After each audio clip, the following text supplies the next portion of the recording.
Please feel free to unmute yourself and share your thoughts and ideas and comfort level. Be sure to unmute yourself.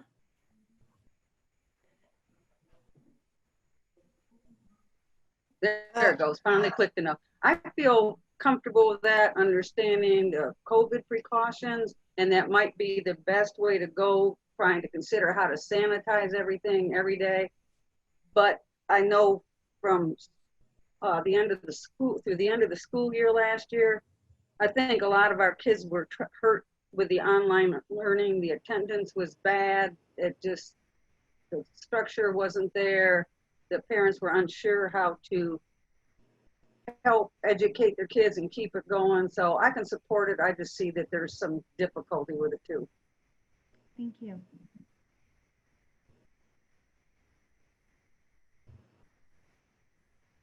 I'm concerned about early childhood being able to do this. I teach 3-year-olds, and if I am the first experience in school that they have, and they have no background knowledge of what a classroom is like, I don't know if them signing on to an online classroom right away without any connection to me or school in general will be effective.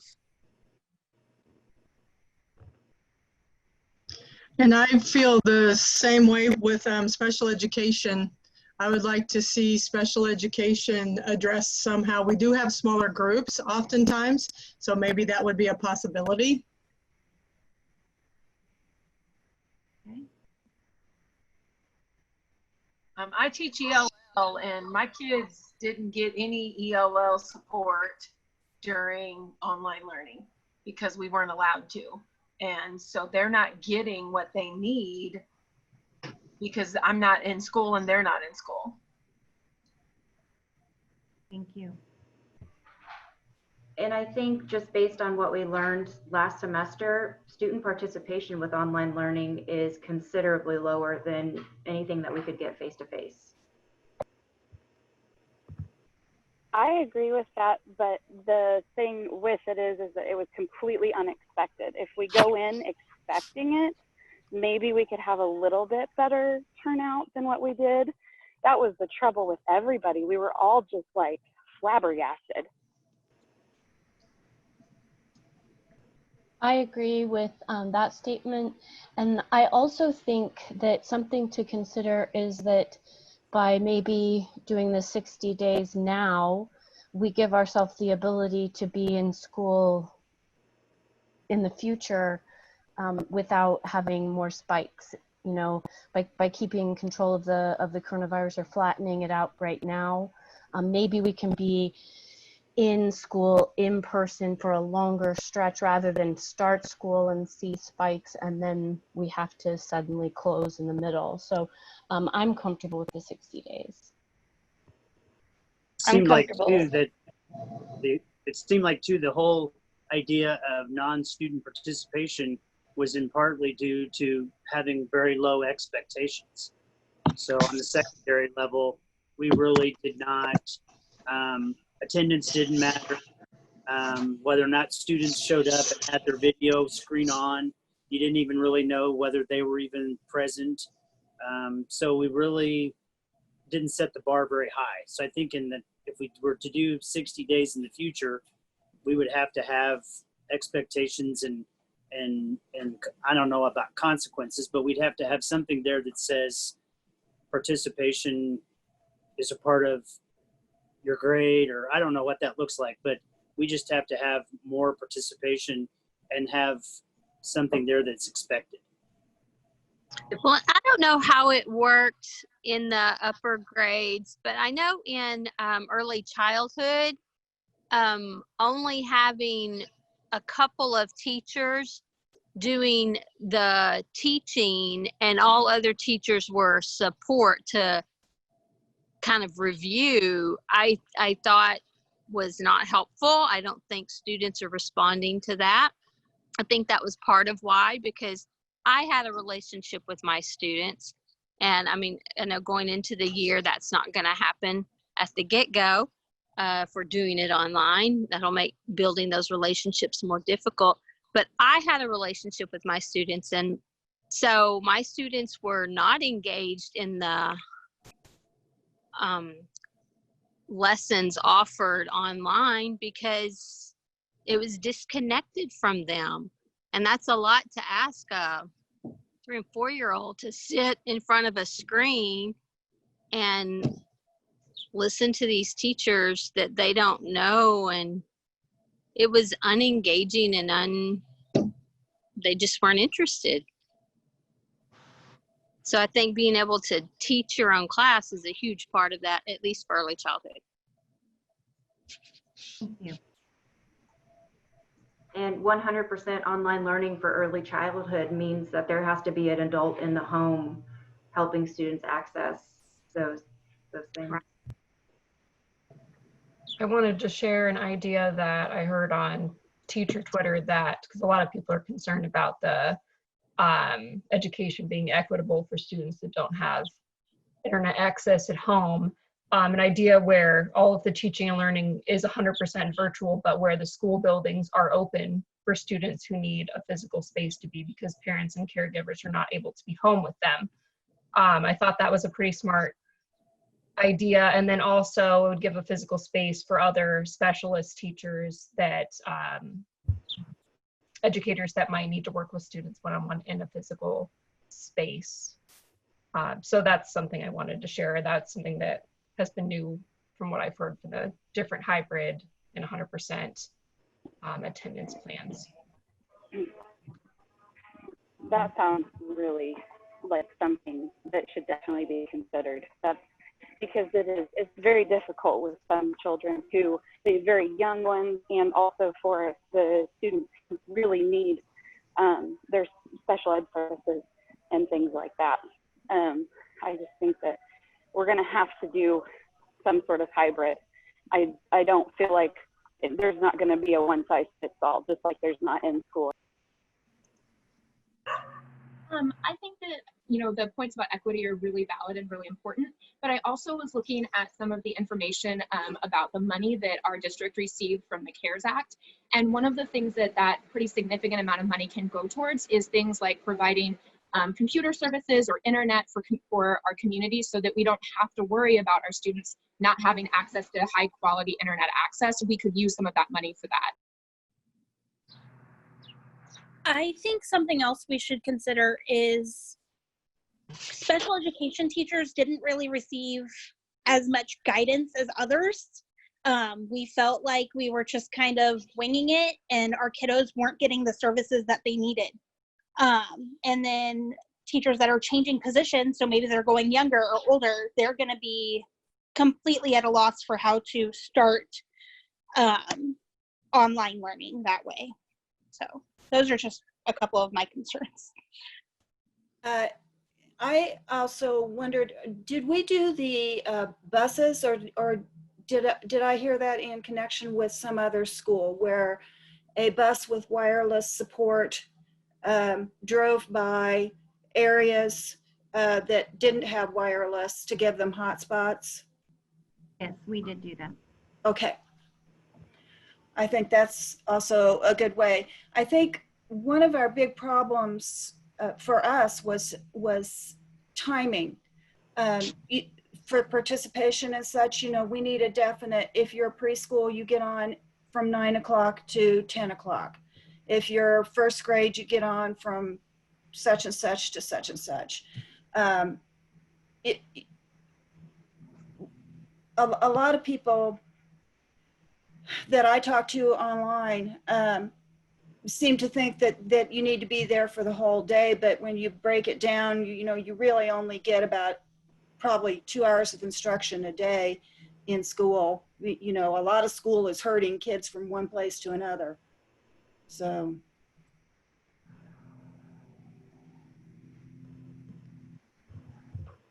Billy, question I have is, I went last night and picked up my daughter-in-law and grandson who came home from Korea for after 2 years of military duty. And with that concern, and I have a fairly new granddaughter that, you know, we don't want exposed to Corona. So I called the state health department. I've called doctors and talked to several of them, and asking, do I need to quarantine? What's the new statutes? And my daughter-in-law and grandson only have to quarantine for a week. I don't have to quarantine, neither does my husband, and he's got health concerns. My question is, why would we delay the beginning of school, going into it physically, and looking at going back when the second wave is expecting to hit at the end of October, and then being in close contact with those students, instead of doing something like the colleges are doing, where they're in person and then taking that break at late October, early November, and making that break larger. Wichita State's not going back for their spring semester until February. I think that might be a better solution for our district. We would be able to build the relationships with these children.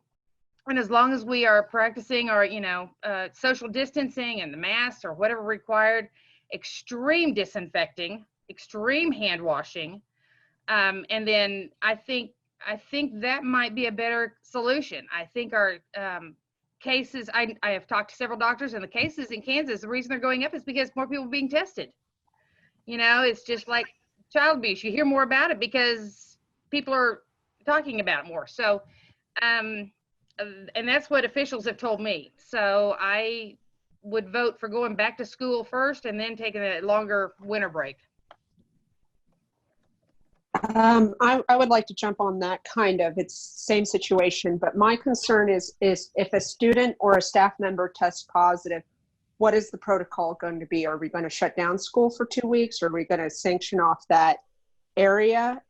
Because a lot of businesses have to close for 2 weeks. What steps do we need to take? I'm going to shift to question number 2, just to make sure we get opportunity for participation with all questions. So question number 2, TBS will provide a mask for all staff and students to be used at school. Staff and students are required to wear masks during times when appropriate distancing is not possible. How comfortable are you with this expectation for yourself, your child, and your students? Ma'am? My question, sorry, go ahead.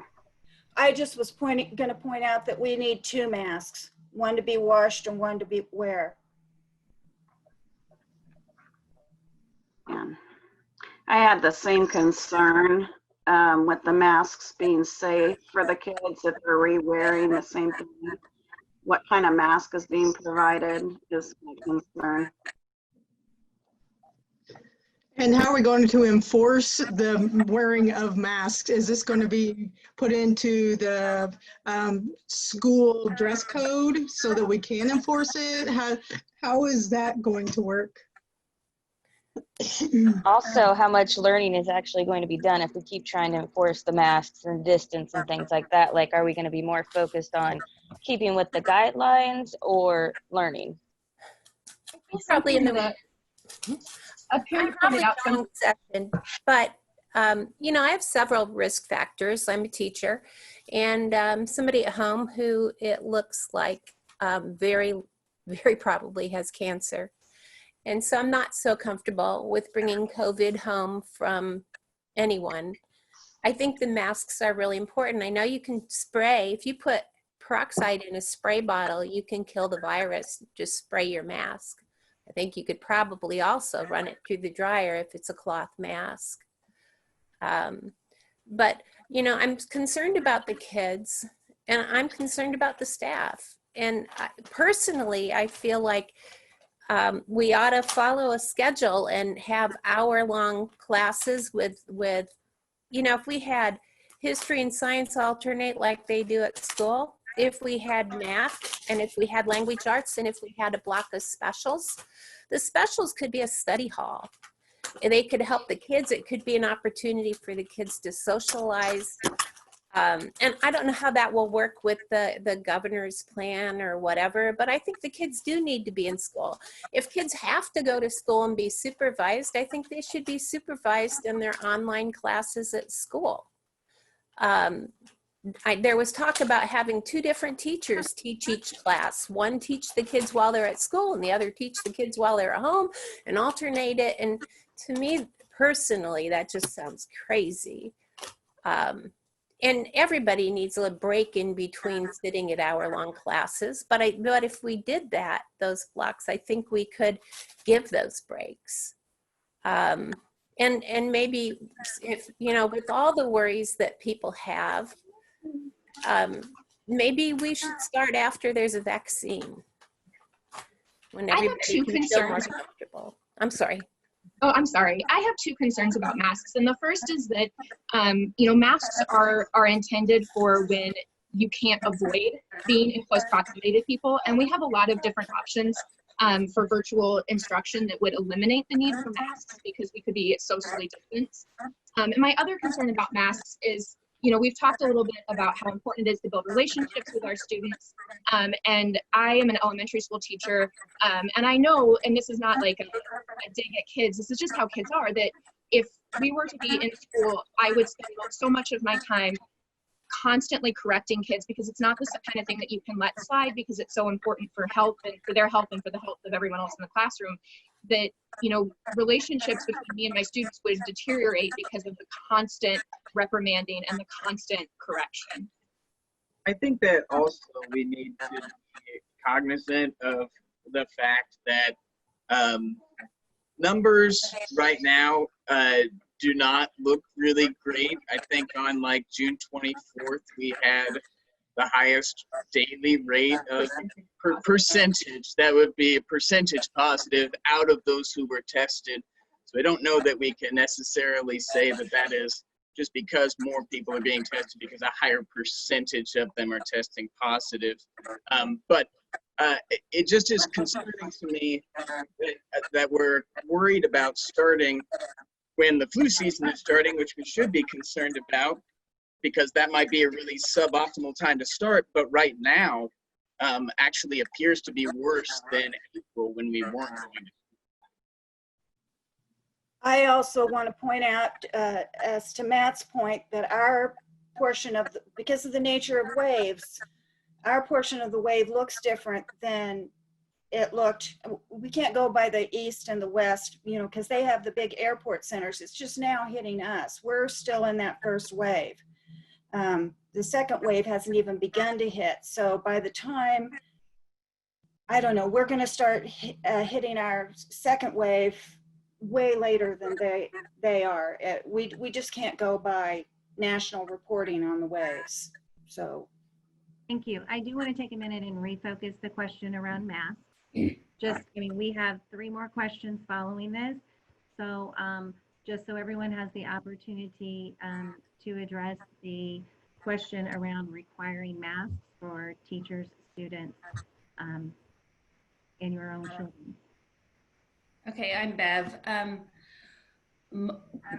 I'm a part of Kansas Educator's Facebook page. And yesterday I was reading through some comments and I was pretty surprised by how many teachers were looking for the loopholes and reasons why they shouldn't have to wear the mask for health reasons. I was already concerned about going back into the building because I'm at a higher risk, and the comments are frightening me more. I'm not scared of the children as much as I am afraid of the colleagues that I'm going to be sharing space with. The more we're learning about this virus is the airborne and how long it's staying in the air. And if people who are, and this is the truth out there, anti-maskers are not wearing their mask in spaces where other people, where you were like, where I would be walking into, I don't feel like it's going to be safe for me to be in the building. I just wanted to say, just looking on the educational side of it, I teach kindergarten, and the primary grades, the kids need to see your mouth when we're teaching. when we're learning the letters, sounding out words, it's really important for them to see how the way that your mouth moves. So I don't know if like those face shields, I think they look ridiculous, but I think that might be a little bit better of an option than a mask, because it's so super important for them to see our mouth. There are masks with clear portions for kids for people with ASL needs.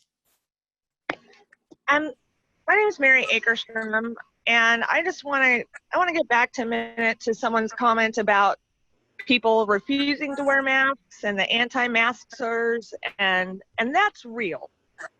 I mean, there are parents that are going to refuse their kids wear a mask. There are parents who are bullies and will walk up on you in public and cough on you and intimidate you for wearing a mask.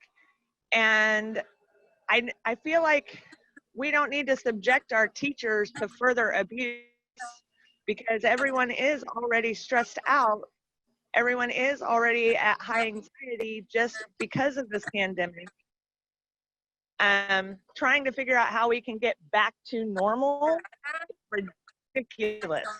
There's no more normal. We get to set our new normal, and I think that's where we need to be looking.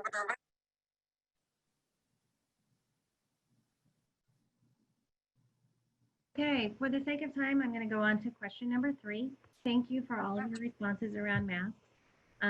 TPS may conduct temperature checks or health screenings for students and staff who come to campus per county guidelines. How comfortable are you with having your temperature taken? Yes, please do that. Absolutely every day. Yes. My only question is what kind of thermometer would we be using? Because I know some students wouldn't like the under the tongue or under the arm. I have a daughter that has, she does not like those. She'll only use the forehead one, or we get a 1 hour long meltdown. So I just wonder that, and for the sake of quickness. I fully support it. Will they be hiring more school nurses? Because that's going to be a huge task. Or how will they have people to do all that and still have the school nurses doing the school nurse job? It'll be insane in my I would have absolutely no problem having my temperature taken, but I think that we also need to remember that by the time somebody's running a temperature with this virus, they've already had days of opportunity to infect the people around them. I don't agree with that, because even though they are taking temperatures, there is asymptomatic that has no symptoms showing at all, and people have still gotten the coronavirus. I was just going to echo that. Everyone in my family had it. I was the only person that had a fever. So that wouldn't be helpful, because they already know that that's not helpful.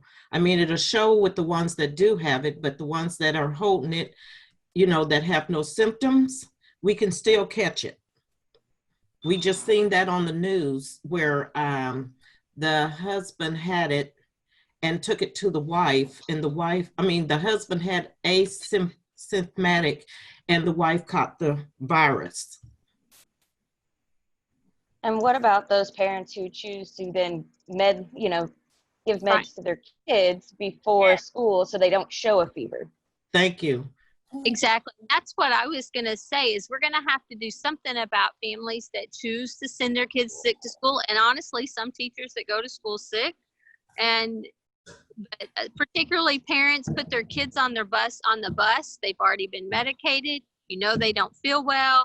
And whether it's COVID or something else, how oftentimes it is something else, we're going to have to start enforcing that rule about not letting kids come to school sick. I think it might not be a perfect tool and it won't catch everything, but if it catches 30%, I mean, that's 30% that we would have missed, and it's one of many tools. I don't think we should disregard it just because it's not perfect. Exactly. I don't think anything is fail-safe right now, but I think every precaution that we can take is going to help even a little bit. one of my big concerns would be, so let's say that you have a fever. Are they going to make sure that you're getting sent home? If you're sent home, are there going to be subs? Do the subs have to stay in one building? Or are they going to be splitting classes, and then all of a sudden you have more kids in your room as a way to not infect, you know, I mean, so what, I don't mind the temperature checks, but what would be the protocol after that?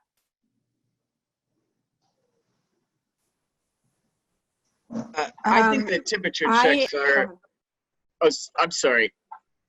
No, go ahead. I think the temperature checks are a good idea. I do agree, like they definitely have some shortcomings, but it's one more tool in the toolbox. Something that I wonder about, particularly, you know, I'm thinking about a building like Topeka West. What does that look like? Are we having kids file past, you know, a certain checkpoint and all? I just, logistically, I wonder what the morning looks like getting kids onto campus and making sure that they have all had their temperatures checked. And I'm going to jump on that really quick. My son goes to another district and they do summer weights, and they're supposed to start at 9 o'clock, and they're really not starting till 9:20, which pushes it back about 20 minutes. So somehow we need to get a protocol saying you need to come 15 minutes earlier or expect the students not to start on time, just to let you guys know. So there needs to be some time changes within our scheduling if we do that. I've seen that in Korea and a couple of the other Eastern nations, their start back to school, they implemented a policy of the touchless forehead thing and hand washing station before you entered the school grounds, and then a hand washing station, not hand washing, but, you know, sanitizer. And then again, once you get inside, and then they sprayed down backpacks and all that stuff. And the whole thing didn't take long because they had a routine down. So there's sanitizers out there that they're saying now can cause organ damage. I'd be a lot more comfortable with soap and water. Soap breaks the virus shield. It will work. My question is that going to be asked of teachers to do? Is that something, as I'm a reading intervention teacher, and so is my principal going to ask me, since I don't have a classroom, to be the one that stands outside of the building? What kind of PPE will I have to keep myself protected, being in close contact with, you know, 250 students and staff that are coming into the building?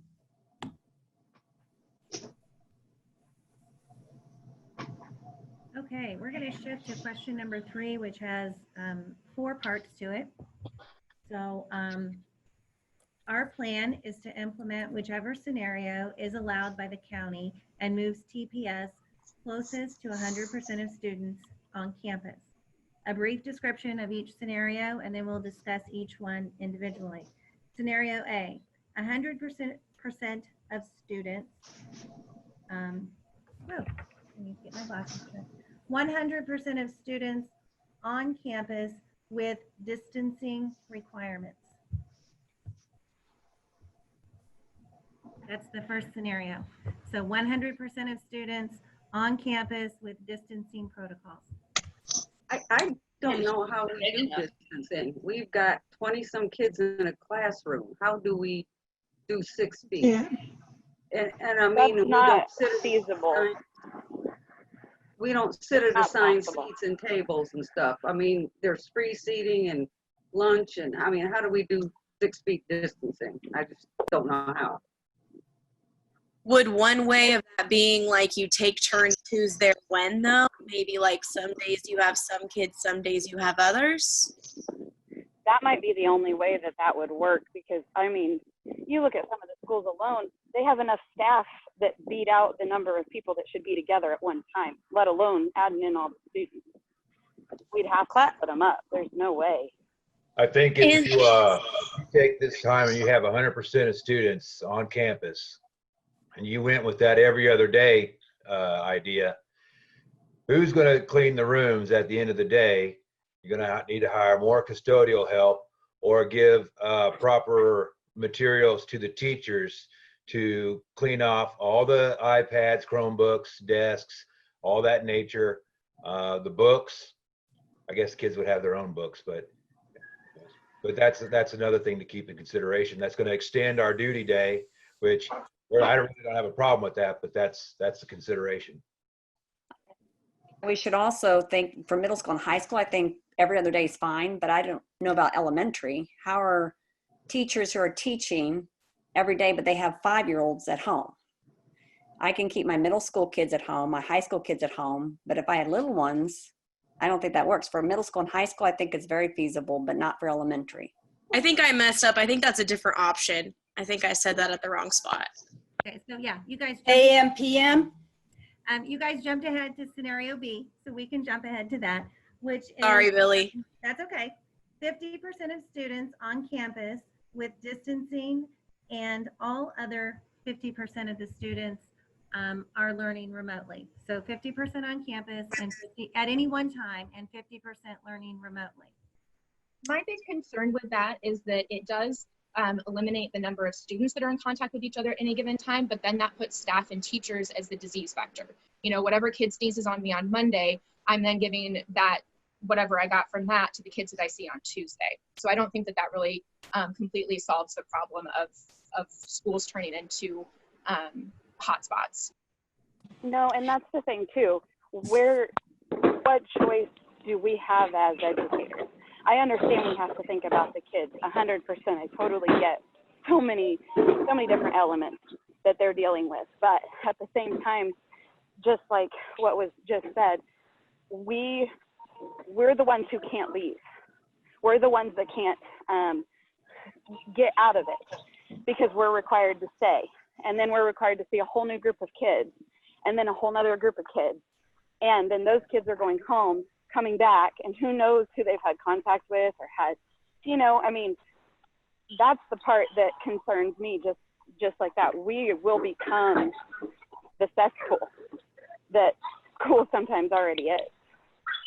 And even at middle school, kids don't use good hygiene. They'll sneeze right on you. They just do. As far as 50% of students on campus and 50% of students off campus, I know that's still a huge amount of students. I mean, Topeka High and Topeka West have a huge amount of students. Like even 50% of those students is not enough of a breakdown of students to keep everybody safe from each other.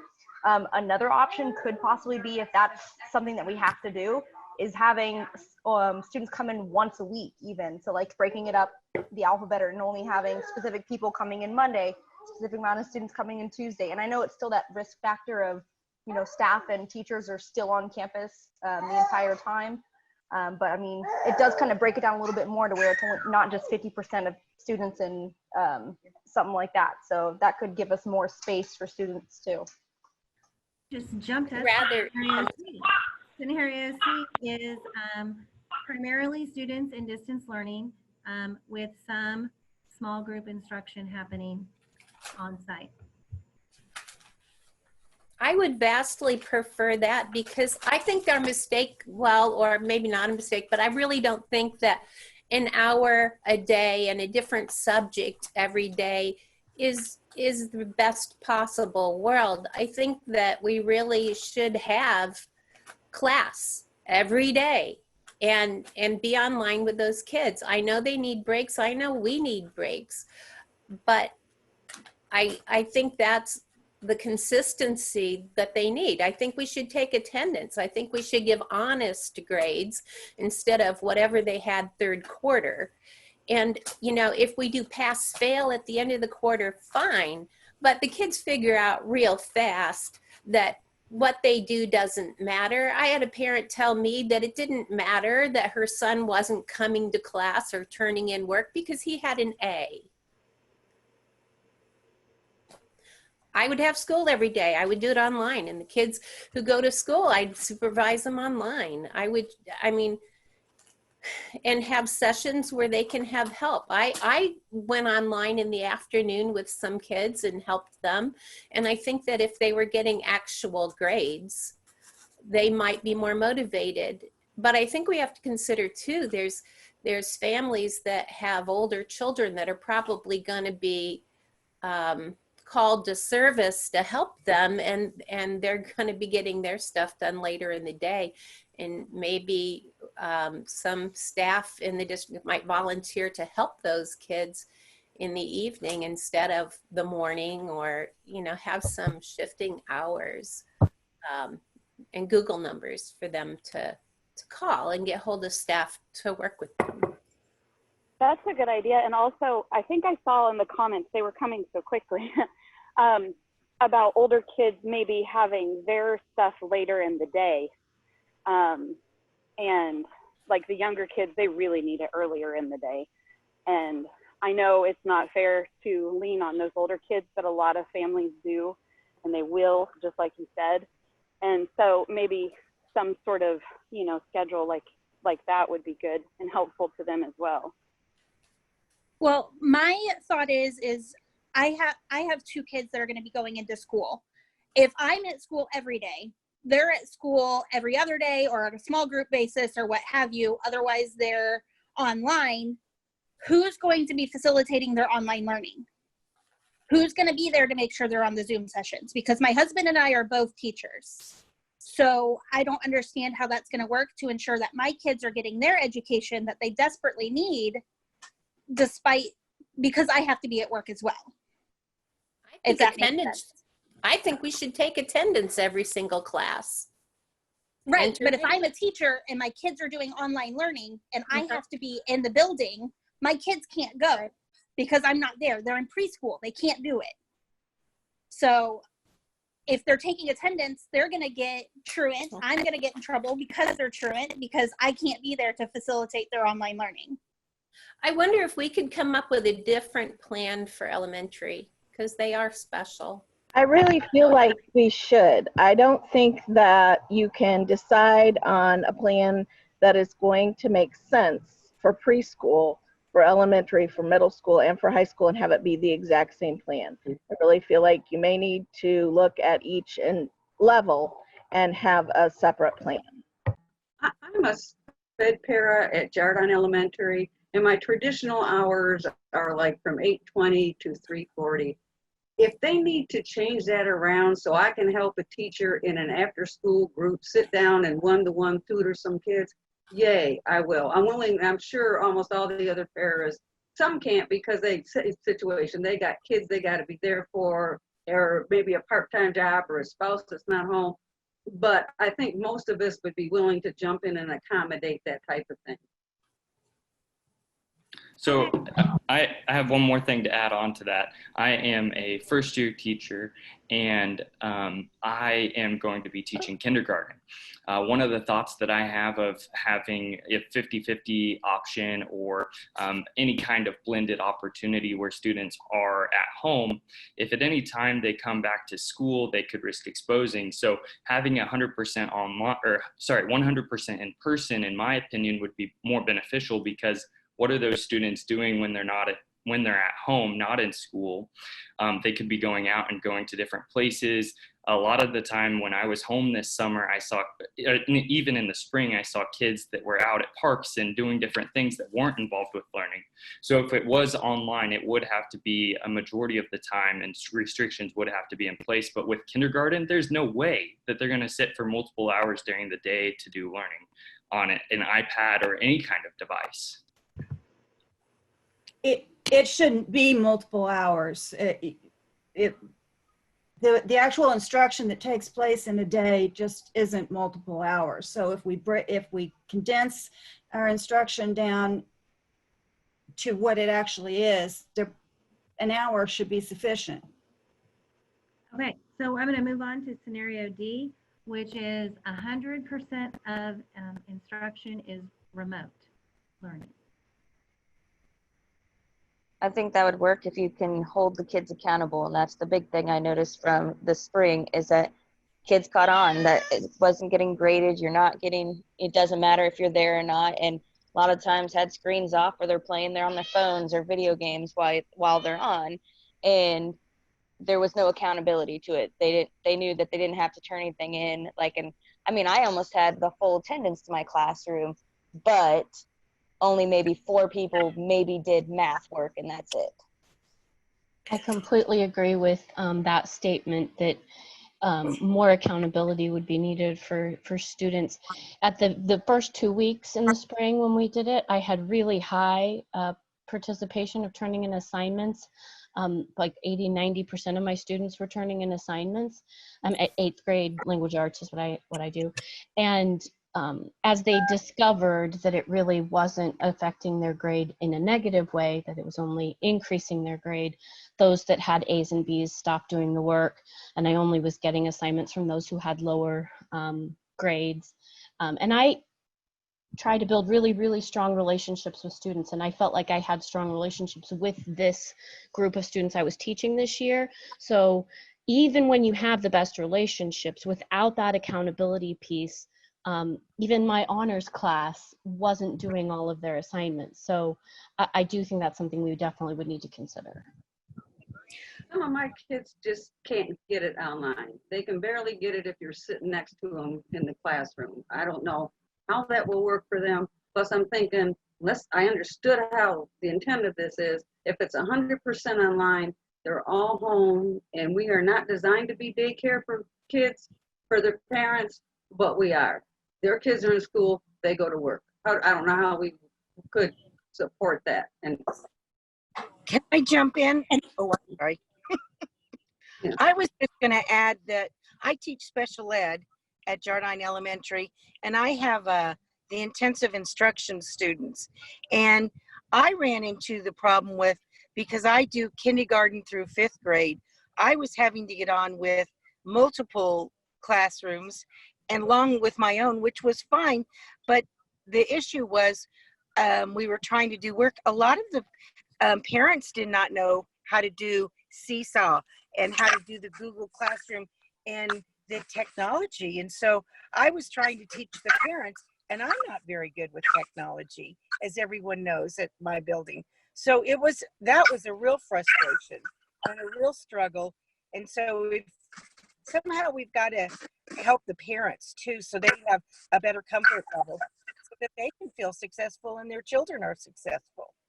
It's a really great point, Mary. I used to be a web designer before I became an educator, and one of the most challenging parts of my jobs was teaching the client how to use the technology, because a majority of the population of our parents are not going to be familiar with the tools that we are expecting them to learn. So if this is going to be the way that we go in 100% online learning, there will have to be detailed instructions in small group setting that would need to start before teachers even begin to try teaching those kids, so that they know what to expect. I agree totally, because I spent one night, one of the classes, I think it was a 5th grade, the assignment was to do a Venn diagram. And all the other grades, all you had to do was click on the assignment and it made the template. On the 5th grade, you had to design a Venn diagram. Well, you know, everyone was telling me what a Venn diagram was, and it's finally I said, I know how to do a Venn diagram. I don't know how to do it electronically. So it took me 3 hours to learn how to do a Venn diagram for our assignments. And parents and teachers don't have time for that normally. So no, and Mary Claire, that is a great point, because you spend so much time trying to talk a parent through, and from the teacher's end of Seesaw, it looks different than the student's end.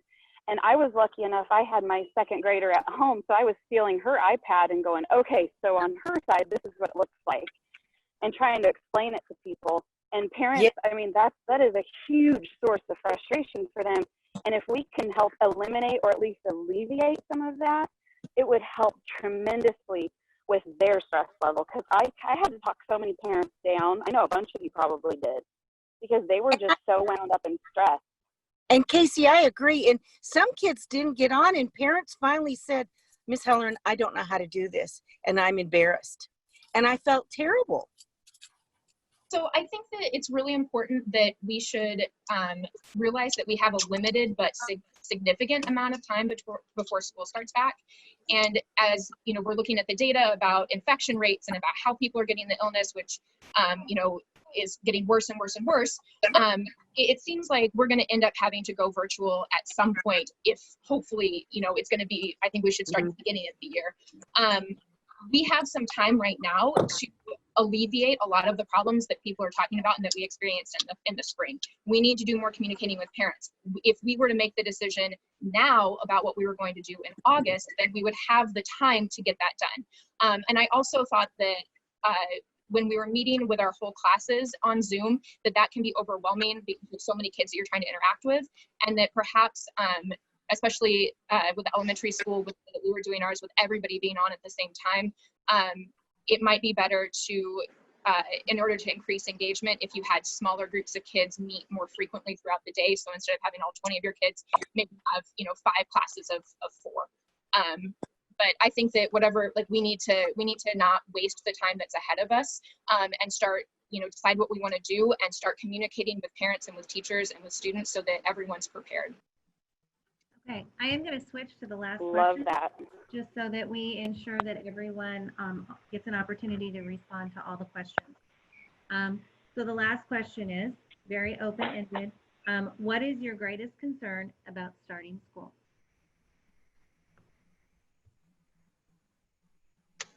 Being infected with coronavirus. And in turn, killing my mom. Yep, and hurting my kid who doesn't have all his vaccines. Having my students get hurt with it, killing someone, because if we do it, we're gonna kill someone, and of teachers or students. Becoming a vector. It scares me because my child's asthmatic and I would feel awful if I brought it home to him and made him really sick from that respect. Obviously, this is very personal for everybody, and I agree with everything that has been said. And here's my reason why I am most concerned right here. I think a good question that's been raised in the chat is a conversation that needs to be had is how we will handle things like sick leave for people who have quarantines, for both students and staff members. So aside from the obvious worried about being sick, worried about making people sick, I worry about how we're going to handle that. Absolutely. The extenuating health issues that come along with some of the COVID diagnoses. What's going to happen to insurance rates? Is there going to be hazard pay? What about our current sub shortage? There's a lot of logistical issues outside of just, are we going to be inside or outside with kids? That really need to be concerned and discussed before we make decisions. Plus, to me, I think about the school bus and transportation to and from school, that whole school bus situation full of kids. There's a whole new scenario. Plus, backup plan. Will we have different scenarios in case this happens? We set this up, it doesn't work. Will we have maybe some alternate plans in place so we can at least try to transition into something else? We have to have school, but I think we have to focus on online, because what happened to the nation with our huge death rates is silly states went back too early, and foolish people gathered too many people together, creating multiple vectors that then spread it across the nation. You know, kids in Florida on spring break, and churches, you know, spreading it. So anyway, going back to I'm going to say this. We have people right here in Topeka, Kansas going to car shows out on Topeka Boulevard. They just had one out at the lake. I just went by the lake yesterday, going, just riding around, getting away from home. And they had little kids out there playing baseball. Nobody was 6 feet apart. Nobody had masks on. Who's going to be responsible when we put these kids back in school and they start dying from corona, or I catch it, or my my team person catches it? Who's going to have the responsibility of that? Yeah, and the younger It's kids, important that then we there's have that to kill somebody for PMIS. everybody to understand that this is a virus that we really know nothing about. I just seen on the news this morning where one of the mayors has corona. We're reading about it and seeing about it every day. When are we going to realize as people, we need to shut down, get these kids straightened, get this virus straightened out? We're too quick to want to make money.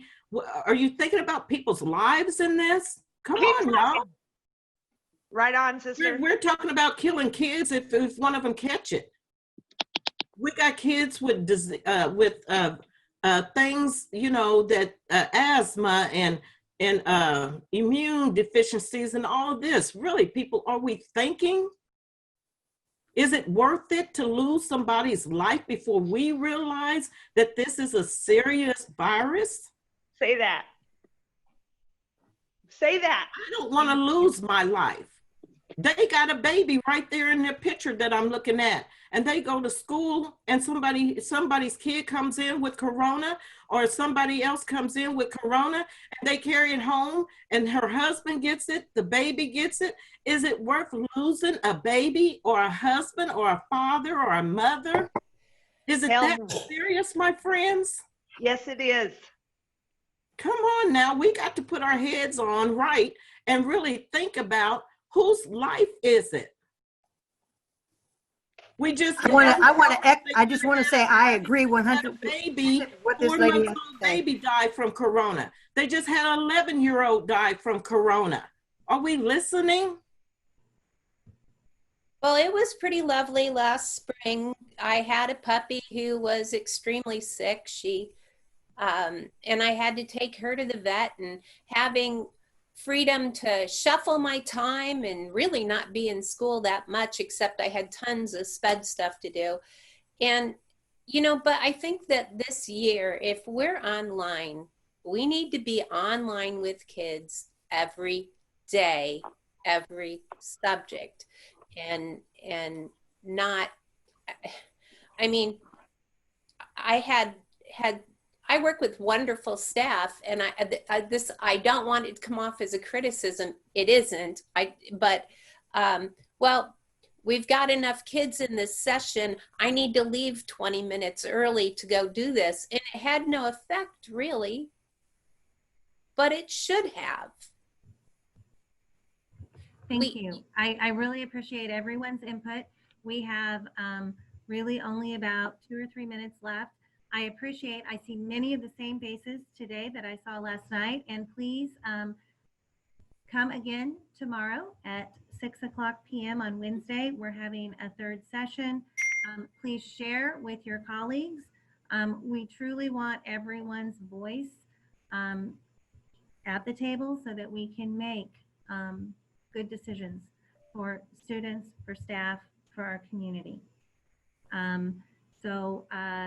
I guess the last parting piece would be, I'm going to stay on for a couple of minutes. If you want to add something that you didn't have the opportunity to share to the chat, please do. We are collecting the things from the chats and creating a frequently asked questions so that we can, many of the comments and recommendations and suggestions are also phrased in the form of a question. So we want to be sure that we address all of the great ideas that you guys brought forward through a frequently asked questions document. So please continue to add to the chat. I'm a teacher. I suffer from asthma and immune system problems. And really, I feel that going to a school put me in danger. You're talking about masks. What about our eyes? If it's proof that coronavirus can contagious you through your eyes, what about not only having a mask, also something to protect our eyes? I didn't see that discussion about protecting our eyes.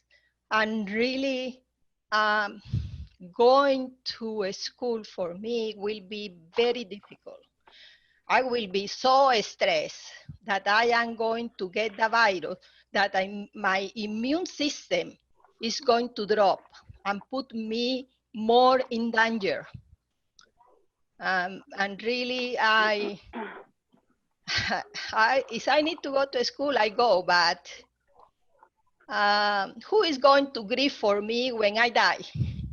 The school district?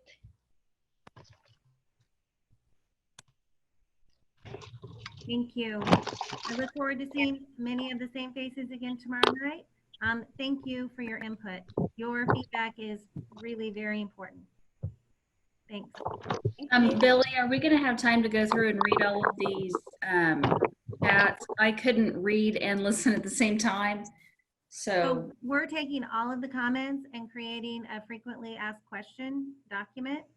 So all of the different topics and questions that have come up will be answered through frequently asked questions.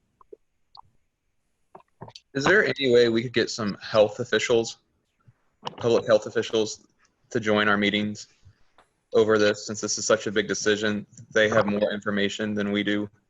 Please. So I will share, I guess I'll share a little bit of our timeline. So the state is sharing their plan with superintendents on Thursday.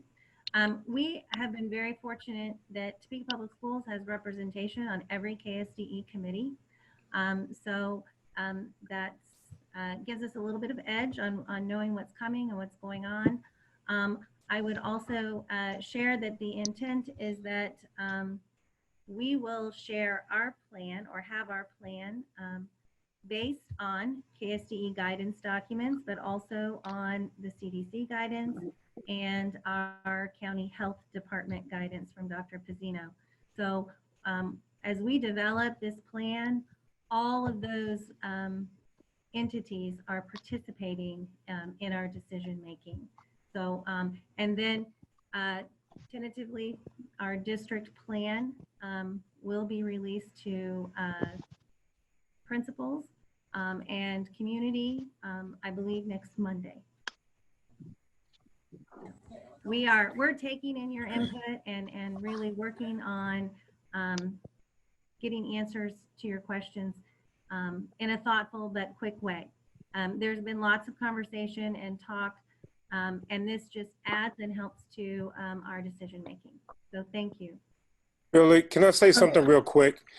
I think the overwhelming sentiment is that we do some form of virtual learning and training. You know, I think that's what's going to be the majority of the comfort levels. But I think the thing that's not being said that a lot of the teachers, instructors probably going to be concerned about is, will pay or benefits be compromised as a result of not being in the classroom setting or being in a more riskier environment? So I hope that's one of the variables that's brought up and addressed so that there'll be clear understanding going forward. I think those concerns were brought home both last night and today around processes and, you know, if people are sick or if they get sick or quarantining and how all of those kinds of things will work. So those are all things that we will have answers to. And like in our environment, obviously our TCAP is hands-on. You know, it's primarily about hands-on and team building. So we realize we're going to have to be retooling. I think that's going to help a lot. I think one of the things that hurt us in the fall was that, you know, the word got out to the students right away that your grade's not going to fall. So obviously going into a new semester, that those parameters would be, you know, become attendance would be, you know, a lot more necessary. I don't agree, for the record, with the one lady where every day, that can be pretty grueling, you know, every day, all day, from a virtual setting and not having the interactions and the feedback. Man, that would be grueling for myself. Thank you. We have gone over by about 3 or 4 minutes. So thank you all for your input, and I'll see you tomorrow, hopefully.